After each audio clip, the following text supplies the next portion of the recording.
नमस्कार, मैं हूं doctor K V Rai, former adviser government of NCT of Delhi.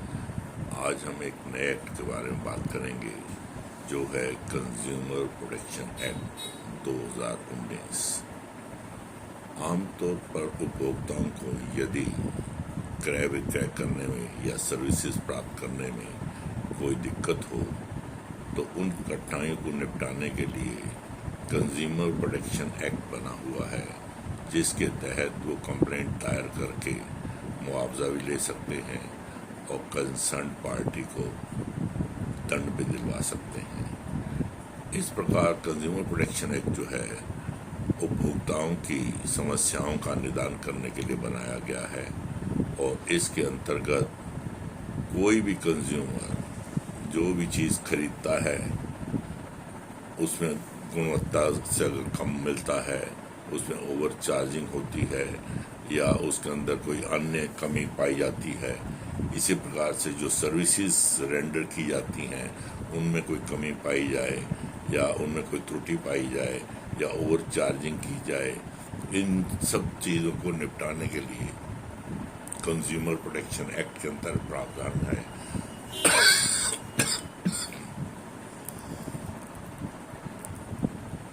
Consumer protection act के अंतर्गत 3 प्रकार के ग्रीवेंस रिड्रेसल के लिए मैकेनिज्म बनाए गए हैं।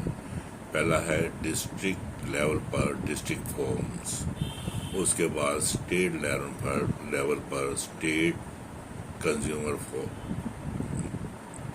और उसके बाद नेशनल कंज्यूमर फॉरम। ये तीनों फॉर्म जो हैं अलग अलग वैल्यूज़ तक आपकी कंप्लेंट्स को सुनते हैं। जैसे डिस्ट्रिक्ट कंप्लेंट्स अगर हैं तो 1 करोड़ रुपए तक की जो भी आपने खरीद फरोख्त कर रखी है या सर्विसेज प्राप्त कर रखी है उनसे रिलेटेड शिकायतों को सुनेंगे। दिल्ली के अंदर लगभग 10 कंज्यूमर फोरम हैं डिस्ट्रिक्ट्स के अंदर। इसी प्रकार से हर स्टेट गवर्नमेंट ने हर डिस्ट्रिक्ट में कम से कम एक डिस्ट्रिक्ट फोरम बना रखा है। इनकी अपील सुनने के लिए स्टेट फोरम्स भी बने हुए हैं। स्टेट फोरम्स 1 करोड़ से ज़्यादा और 10 करोड़ तक के रिलेटेड क्रय विक्रय से या सर्विसेज से रिलेटेड मामलों को सुनवाई करते हैं और आवश्यकता पड़ने पर अपील्स भी सुनते हैं। इसी प्रकार से नेशनल फोरम है जहां पर 10 करोड़ से ऊपर के मामले आते हैं। तो कोई भी डिस्ट्रिक्ट फोरम जो है उसके अंदर कम से कम 3 अधिकारी होते हैं। एक रिटायर्ड डिस्ट्रिक्ट जज के बराबर लेवल का आदमी होता है, या तो वो रिटायर्ड डिस्ट्रिक्ट जज होगा या उनके पास जुडिशियल पावर्स होती हैं, और वो ऐसे अधिकारी होते हैं जिनके पास इक्विवेलेंट क्वालिफिकेशंस हो डिस्ट्रिक्ट जज बनने की। हाई कोर्ट के जज जो हैं उनके इक्विवेलेंट जो है स्टेट फोरम के अंदर उनका अपॉइंटमेंट होता है and they chair the concern forum. इसके अलावा हर फोरम में एक अन्य अधिकारी होता है और एक लेडी अधिकारी भी होती है। इस प्रकार से एक फोरम के अंदर 3 कम से कम अधिकारी होते हैं जो कंप्लेंट्स को सुनते हैं और उन पर निर्णय देते हैं। इन फोरम्स के अंदर कंप्लेंट फाइल करना बहुत सिंपल है, आपको किसी वकील इत्यादि की ज़रूरत नहीं है।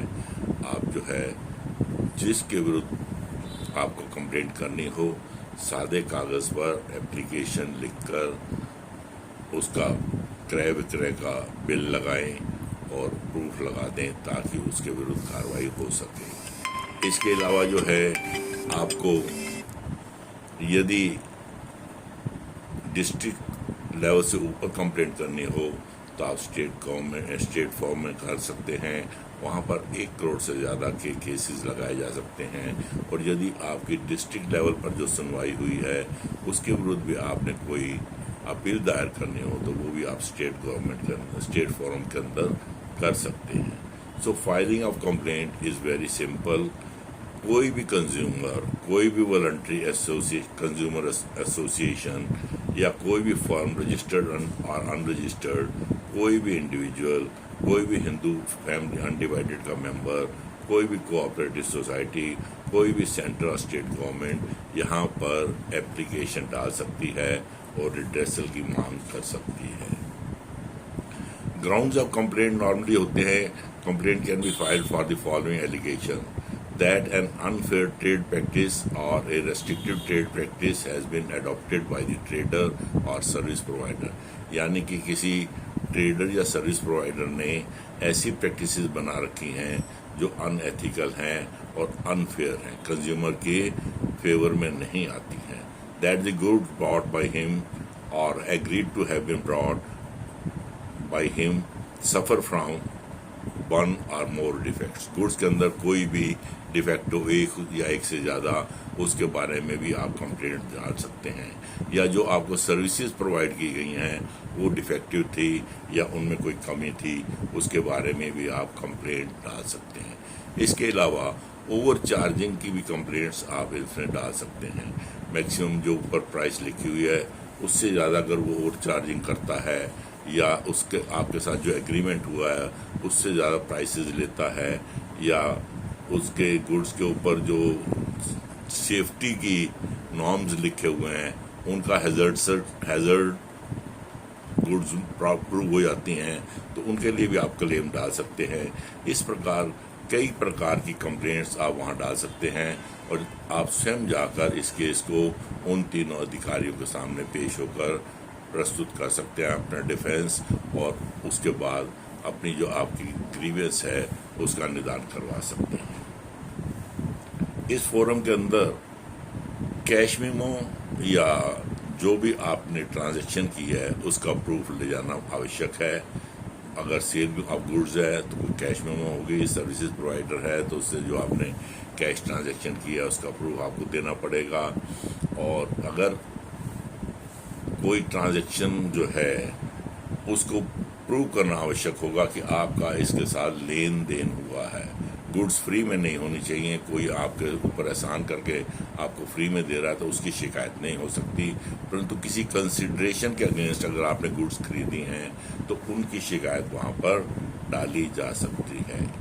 तो कॉन्स्टिट्यूशन ऑफ डिस्ट्रिक्ट फॉर्म में जैसे मैंने पहले बताया 3 अधिकारी होते हैं। एक क्वालिफाइड डिस्ट्रिक्ट जज के बराबर अधिकारी होता है, या रिटायर्ड डिस्ट्रिक्ट जज भी हो सकते हैं, सेशन जज भी हो सकते हैं। तो इनकी चेयरमैनशिप में बाकी 2 मेंबर्स भी बैठते हैं, जिनमें एक लेडी होती है और दूसरा एक अन्य अधिकारी होता है। तो जब भी आप कंप्लेंट फाइल करेंगे तो आपको कंप्लेंट की कम से कम 4 प्रतियां देनी होंगी, क्योंकि एक प्रति इन तीनों अधिकारियों के लिए चाहिए और चौथी जिसके विरुद्ध आपने शिकायत की है उसके लिए चाहिए। यदि एक से ज़्यादा ट्रेडर्स के विरुद्ध आपने शिकायत की है तो जितनों के खिलाफ आपने शिकायत की है उतनी कापियां आपको अलग से और भी देनी होंगी। 3 प्लस जितनी कंप्लेंट आपने की हैं, जितने दुकानदारों के विरुद्ध, उनके लिए भी एक प्रति आपको देनी पड़ेगी ताकि उनको वो भेजकर नोटिस जारी कर सकें। कंप्लेंट में 1 करोड़ तक का अगर आपका मुआवजा है या आपका सेल परचेज हुआ है तो आप डिस्ट्रिक्ट लेवल पर जा सकते हैं। 10 करोड़ के बीच में अगर आपका मुआवजे का केस है या उसमें गुड्स की सर्विसेज का कंसिडरेशन 10 करोड़ तक बनता है तो उसके लिए 1 करोड़ से 10 करोड़ के लिए आप स्टेट फॉर्म में जा सकते हैं, कमीशन में जा सकते हैं, स्टेट कमीशन उसको कहते हैं। और तीसरा नेशनल कमीशन होता है जहां आप 10 करोड़ से ज़्यादा के मामले ले जा सकते हैं। तो इन लोकल लिमिट्स में 1 करोड़ तक आप ले जा सकते हैं और इसके लिए कुछ फीस भी अब फिक्स कर दी गई है। काज ऑफ एक्शन जो भी हो आपका उसके लिए आप लगाएं एप्लीकेशन, और रिलीफ जो आपको चाहिए वो मांगें ताकि आपको जो है उसमें सुनवाई के बाद निर्णय मिल सके। लाखों लोगों ने इसका सदुपयोग किया है और डिस्ट्रिक्ट लेवल पर तो कंज्यूमर्स को बहुत ही रिलीफ मिला है। कंप्लेंट प्लेन पेपर पर लगा दें, no advocate is needed, consumer can argue the case personally, स्वयं आप जाकर आर्गू कर सकते हैं, परंतु जो फीस अब निर्धारित कर दी गई है वो अवश्य पे करें।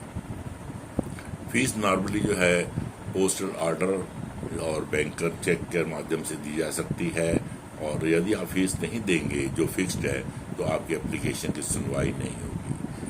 5 लाख तक कोई फीस नॉर्मली नहीं है, परंतु इसके बाद थोड़ी सी नॉमिनल सी फीस है जो मैं अभी आगे आपको बताऊंगा, वो अदा करना आवश्यक है। डिस्ट्रिक्ट लेवल पर 5 लाख के केसों में कोई फीस नहीं होगी।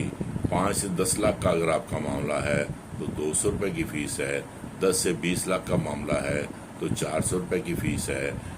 20 लाख से ऊपर का मामला है और 50 लाख तक है तो 2000 रुपये फीस है, और 50 लाख से ऊपर 1 करोड़ तक है तो आपकी 4000 फीस है।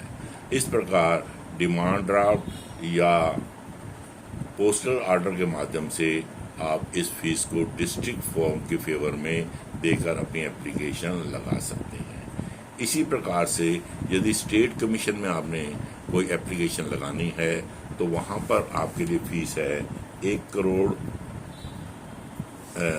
और 1 crore and up to ₹2 crore. यदि 2 करोड़ तक आपका है मामला तो 2500 रुपये फीस होगी। 2 करोड़ से लेकर 4 करोड़ का मामला है तो 3000 रुपये फीस होगी, और 3000 के बाद 4000 फीस बन जाती है। That is for up to 6 crore. 8 crore के लिए 5000 बन जाती है और 10 करोड़ के लिए 6000 रुपये बन जाती है। इस प्रकार ये फीस भी जो है रजिस्ट्रार स्टेट कमीशन के नाम से आप या तो पोस्टल ऑर्डर के माध्यम से दे सकते हैं या डिमांड ड्राफ्ट के दे सकते हैं, परंतु इतने वैल्यू के पोस्टल ऑर्डर नहीं मिलते, इसलिए आपको डिमांड ड्राफ्ट देना पड़ेगा। अतः आप इन कमीशंस में अगर अपील करते हैं या एप्लीकेशन लगाते हैं तो आपको रिलीफ मिलना निश्चित है। अगर आपको डिस्ट्रिक्ट फोरम के डिसीजन के विरुद्ध कोई अपील करनी हो तो आप स्टेट कमीशन में जाकर अपील कर सकते हैं, और स्टेट कमीशन का हमारा दिल्ली का एड्रेस है विकास भवन IP स्टेट। वहाँ पर हमारी कमीशन की 3 शाखाएं चलती हैं जो विभिन्न पहलुओं पर गौर करने के बाद अपना निर्णय देती हैं। स्टेट कमीशन में भी एक जुडिशियल ऑफिसर होता है, एक महिला अधिकारी होती है और एक दूसरा अधिकारी होता है। तो इस प्रकार से स्टेट में जो आपने अपील करनी हो उसके लिए आप एप्लीकेशन लगाएं। 45 दिन के अंदर अंदर अपील कर सकते हैं, और अपील 10:30 से 1:30 बजे के अंदर अंदर जमा करा सकते हैं, और उसके साथ फीस देना आवश्यक है।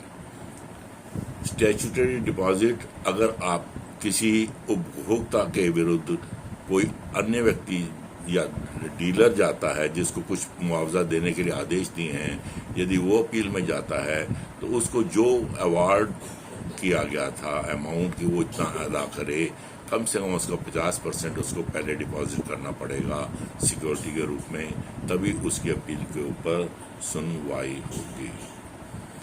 वैसे तो 45 दिन के अंदर आपको अपील कर देना चाहिए, परंतु 45 दिन के बाद भी आप जाते हैं तो भी आपकी अपील सुनी जा सकती है, यदि आप उसके लिए कोजेंट रीजन दें कि आप क्यों नहीं पहले अपील में जा सके। तो इनके द्वारा जो भी आदेश पारित होगा उसकी इम्प्लीमेंटेशन के लिए भी एक्ट के अंदर प्रावधान है। यदि समय सीमा के अंदर इनका निपटान नहीं कोई करता तो उसके विरुद्ध भी कार्रवाई की जा सकती है, और उनको बाध्य किया जा सकता है कि वो डिस्ट्रिक्ट फॉर्म स्टेट फॉर्म के ऑर्डर को, स्टेट कमीशन के ऑर्डर को पालन करें। इस प्रकार से कंज्यूमर एक्ट जो है 2019 का, वैसे तो ये 1986 में लागू हो गया था, परंतु समय समय में इसके अंदर अमेंडमेंट्स होती रही हैं, जिसके कारण अब ये 2019 का लेटेस्ट एक्ट है जिसके अंतर्गत आप एप्लीकेशन डाल सकते हैं और रिलीफ प्राप्त कर सकते हैं। इस संबंध में डिटेल्स में आपने देखना हो तो दिल्ली गवर्नमेंट की वेबसाइट पे दिल्ली स्टेट कमीशन के बारे में आपको डिटेल्स मिल जाएंगी। इसी प्रकार से अन्य स्टेट वाले अपने अपने रेस्पेक्टिव स्टेट्स की वेबसाइट पर जाकर देख सकते हैं कि उनके यहाँ स्टेट कमीशन का क्या दिशा निर्देश हैं, कहाँ उनके डिस्ट्रिक्ट ऑफिसेज हैं, कहाँ डिस्ट्रिक्ट फॉर्म्स हैं, उनका ऑफिस अपना कहाँ पर है। ये सारी डिटेल्स आपको कंसर्न स्टेट गवर्नमेंट्स की वेबसाइट पर उपलब्ध हो जाएगी। नेक्स्ट वीडियो में हम किसी और टॉपिक पर बात करेंगे। Thank you very much.